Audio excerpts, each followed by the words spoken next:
Tribuners, pernah kepikiran gak sih kalau hobi bisa jadi bisnis? Nah, si kembar Kartini dan Kartika telah membuktikannya. Awalnya cuma iseng, sekarang sukses jadi MUA dan hairstylist profesional. Hai Tribuners, balik lagi sama aku Keisha Febrina di Liputan Hobi. Di dunia kecantikan, makeup dan hairdo itu bukan sekedar merias wajah ataupun menata rambut, tapi adalah sebuah kesenian yang bisa dijadikan peluang bisnis. Nah, kali ini kita akan mau berkenalan dengan si kembar yang hobinya itu makeup dan hairdo hingga mereka menjadikannya sebagai peluang usaha. Mau tahu gimana keseruannya? Yuk simak video ini. Perjalanan mereka di dunia kecantikan dimulai pada tahun 2020 saat pandemi melanda.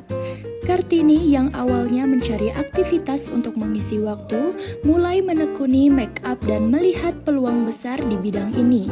Sementara itu, Kartika yang awalnya hanya menjadi penonton saja, melihat Kartini belajar dan berlatih. Hingga akhirnya Kartini menyarankan Kartika untuk mencoba bidang yang inline dengan bisnisnya, dan dari situ Kartika mulai mendalami dunia hairdo. Awalnya, Kartika menganggap ini hanya sekedar iseng saja. Namun melihat tren makeup dan hairdo yang semakin booming di Bandung, ia pun mulai serius. Kalau misalnya aku sebenarnya karena iseng ya, nggak ada niatan yang awalnya itu nggak ada niatan yang aku mau fokus di dunia ini. Cuman karena lihat dunia makeup ini lagi booming banget waktu itu, terus juga aku lihat peluang yang emang belum banyak diambil nih sama orang-orang khususnya di wilayah Bandung waktu itu. Jadi aku coba nekunin bidang usaha hairdo ini. Dan karena kebetulan aku juga punya first job yang emang inline sama pekerjaan aku di dunia kecantikan gitu. Waktu itu emang lagi hektik-hektiknya juga karena emang meskipun covid lagi banyak banget tugas ya. Ketika aku belajar hairdo ini jadi kayak stress release gitu. Jadi kayak ngerilis emosi aku ketika aku lagi stres. Ya mainin rambut klien gitu, itu jadi stress release aku gitu, yang akhirnya juga aku serius untuk nekunin bidang itu. Aku karena memang betul kita ada side job lagi yang memang inline sama makeup artist ini, terus juga waktu itu memang peluangnya sangat besar di daerah aku, betul nggak ada makeup artist juga, terus juga banyak nih masyarakat yang memang istilahnya suka nih sama make up gitu, apalagi Gen Z sekarang gitu, mereka tuh tertarik banget sama dunia make up. Alhasil kayak ini tuh jadi salah satu peluang yang besar, jadi aku mau nekunin usaha ini. Tentunya, perjalanan ini tidak mudah. Kartini awalnya belajar makeup secara otodidak, namun ia menyadari bahwa untuk menjadi lebih profesional, ia harus mengikuti kursus makeup. Sedangkan Kartika langsung belajar dari guru profesional karena ia tidak memiliki latar belakang sebagai hairstylist. Oke, kalau tantangan besar yang pertama tangan ya, karena kalau make up ataupun hairdo ataupun yang lain kita tuh harus terbiasa dulu gitu. Jadi kalau misalkan tangan kita nggak terbiasa, nggak luas, itu hasilnya akan beda ketika kita sudah terbiasa, akan lebih halus, terus juga akan lebih terlihat flawless lah istilahnya gitu. Kalau misalnya aku sendiri struggle-nya itu karena kebetulan waktu itu klien-klien aku tuh random ya. Mungkin kalau misalnya makeup kita udah cukup biasa ya kenal, karena kita bisa ekspor dari wajah kita sendiri. Cuman kalau misalnya rambut kan mungkin agak susah ya. Jadi struggle aku waktu itu tuh gimana sih caranya rambut klien itu jadi kelihatan oke, meskipun misalnya rambut itu tipis banget, dan itu cukup struggle ya.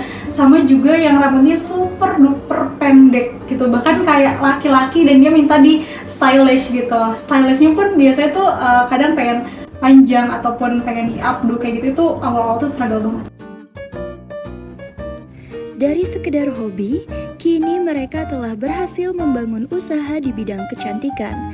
Langkah awal mereka adalah dengan mengenalkan karya mereka melalui media sosial, membangun portofolio, dan menarik perhatian calon pelanggan. Saat ini, Layanan yang mereka tawarkan cukup beragam.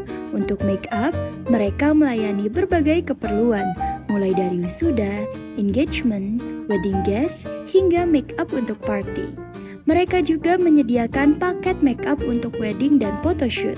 Sedangkan untuk hairdo, Kartika menawarkan berbagai gaya yang bisa disesuaikan dengan kebutuhan klien. Harga makeup mereka mulai dari 300.000, hairdo 150.000, dan ada paket bundling makeup plus hairdo seharga 600.000. Selain melayani klien, mereka juga aktif membuat konten di sosial media untuk memperkenalkan karya-karya mereka. Salah satu hal yang membuat bisnis mereka unik adalah karena mereka bekerja sebagai duo kembar.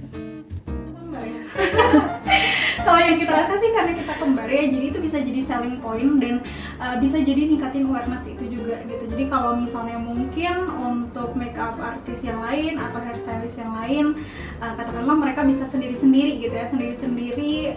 Terus juga biasanya kalau untuk makeup artis ya kan tekun di bidang makeup artis aja.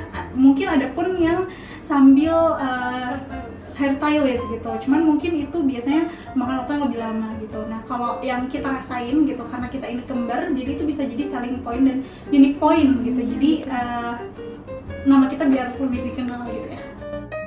Lalu, apa saja tips-tips penting yang harus dilakukan oleh pemula yang punya niat dan kemauan untuk belajar MUA dan hairstylish? Tipsnya yang pertama harus mau dulu, terus niat dulu, jangan banyak mikir ya, harus learning by doing aja ya, benar, lakuin aja dulu. Jika Tribuners ingin melihat hasil karya mereka atau ingin menggunakan jasa mereka, kalian bisa cek Instagram mereka di kartinirh.makeup dan kartikarhyy. Nah, gimana nih Tribuners, si kembar yang tadi sudah ditonton? Mereka sudah bisa membuktikan kan bahwa sebuah hobi itu bisa dijadikan menjadi peluang usaha. Nah, jadi buat kamu yang masih ragu-ragu untuk nyobain dari hobi ke menjadi peluang bisnis, yuk langsung aja digasin mulai dari sekarang. Terima kasih sudah menonton video ini. Bye-bye.